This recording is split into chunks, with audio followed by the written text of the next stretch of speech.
Good morning, students. So we continue with our second unit, communication and coordination. So today we will cover a remote, the different topics. There is remote procedure call. What are the features of this remote procedure? What is the RPC model? What are the design issue of this RPC? And what are the executing RPC mechanisms? So we'll see one by one. Remote procedure call. The idea behind this RPC is to make a remote procedure call look as much as possible like a local one. A remote procedure call occurs in the following steps. So basically, what is this remote procedure call? This RPC facility emerged out of this requirement.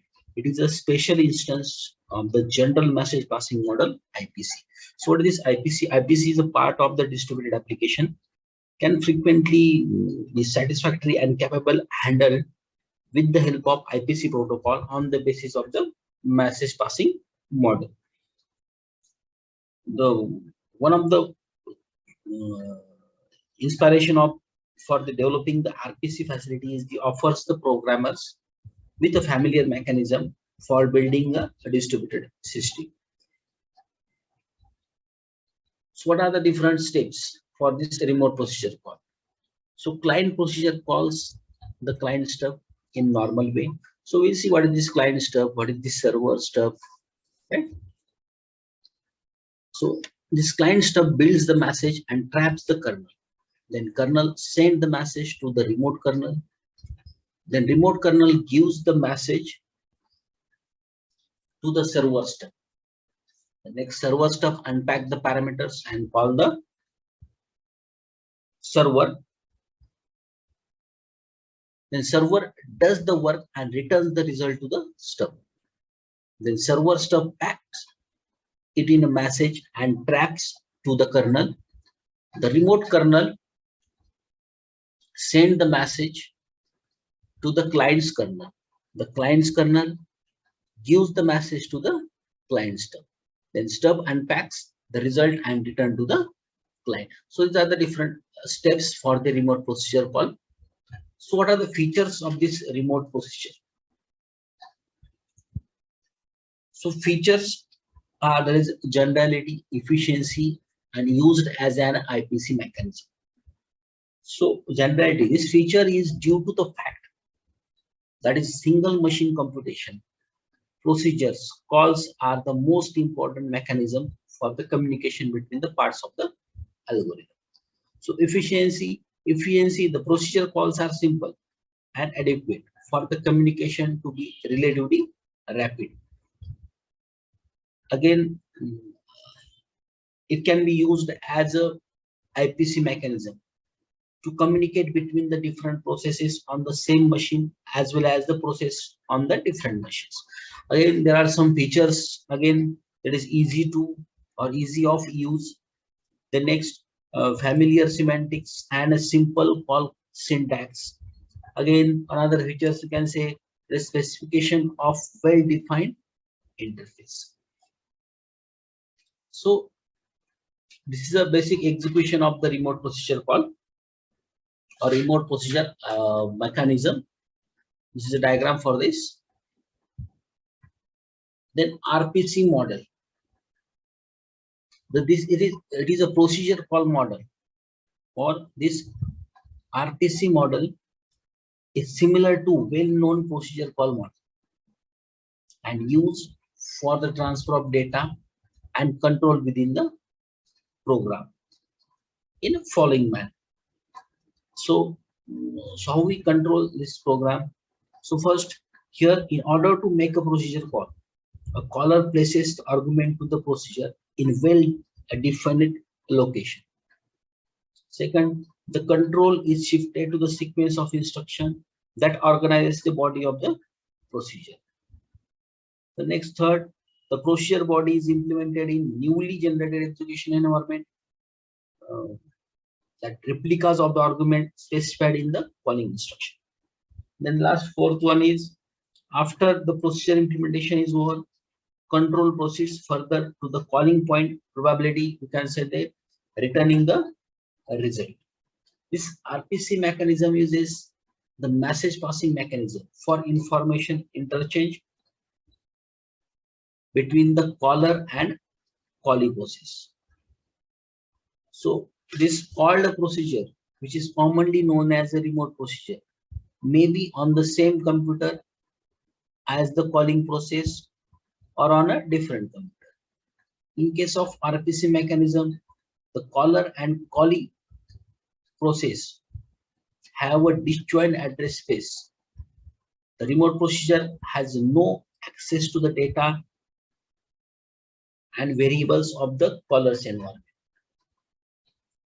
So this callers is known as a client process. Send a call, that is a request message to the called or calling, is known as a server process. Waits for the reply message. The request message, the remote procedure parameters, among other things. The server process implements the procedure and then return the result of the procedure implementation in the reply message to the client process. On the reply message is received, the client of the procedure implementation is extracted and the caller's implementation is removed. So this is the basic of this RPC model. So what are the different design issues of this RPC? So there are three issues involved in RPC design and implementation. First one is the programming by means of interfacing. Second one is the call semantics related to RPC. And third one is transparency in RPC. So this the main issue in the design of RPC mechanism is transparency. So transparent RPC mechanism is the mechanism in which local procedure and a remote procedure are not easily distinguishable to the programmers. So this needs two types of transparencies. First one is a syntactic transparency and second one is the semantic. So syntactic and semantic, what do you mean is syntactic and semantic? So this syntactic transparency means that remote procedure call should have the same syntax as a local procedure call, and it is a simple to syntactic transparency of the RPC mechanism. So semantic transparency. So semantic transparency means that semantic of a remote procedure call are indistinguishable to those of the local procedure call. So what is this programming by means of interfacing? So in nowadays a majority of programming languages allows the application programmer to write the programs in forms a set of programs modules. Second, what is this? The call semantic related to RPC. In this case, set of program modules interact with each other in order to achieve the expected outcomes. The coordination and the communication among these software modules can be done by means of a direct access to the variable involved in respective modules or with the help of a remote procedure calls. Generally, the modules run in a distinct processes. In order to achieve the proper communication and coordination between the server modules in a distributed system scenario, an explicit interface is defined for individual module. The specification of procedure given by the particular server can be represented with the help of interface known as a service interface. With the help of interface, application programmer may obtain support in software development, since the modular programming may be modified, but external interface remains as it is. So these are the three different design issues of this RPC. So next point is executing the RPC mechanism.